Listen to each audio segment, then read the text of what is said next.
Hi everyone, in this video I am going to explain about MakeDate function in Tableau. So first I will create two parameters. One is to select year and another one is to select the month.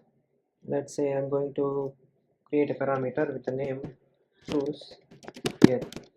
So this one will be the data type of integer, and I will select the list.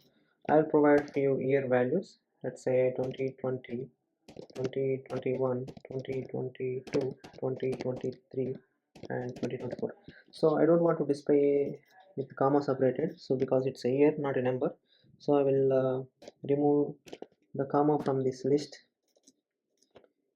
Since we are using integer type, it is giving the comma here, so just remove comma from the display.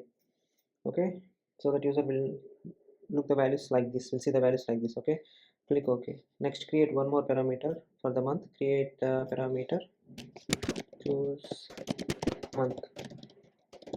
So this will be the integer again, data type integer, and I will put the list of values 1 2 3 4 5 6 7 8 9 10 11 and 12.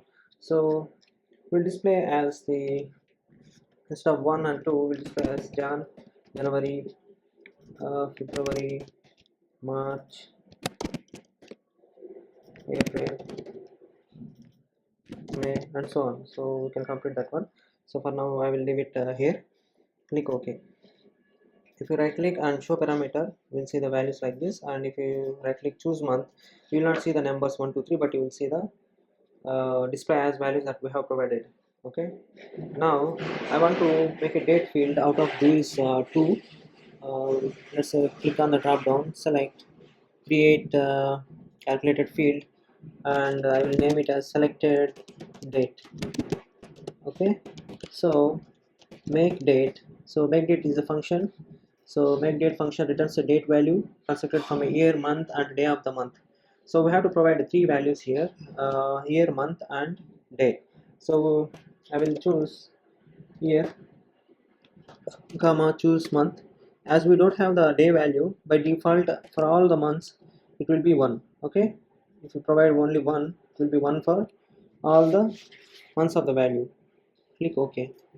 Now if you drag this one, right click and choose exact date, discrete, we'll see we have selected 2020 and January. So we have provided 1 as the day, so 1/01/2020. If we select March, it will be 0/1/3/2020. So in your database, if you have the year, month and day values as separate columns, you can use make date function to create a date field out of it. Okay, I hope this tutorial is helpful to you. If you like this video, please hit the like button and do subscribe.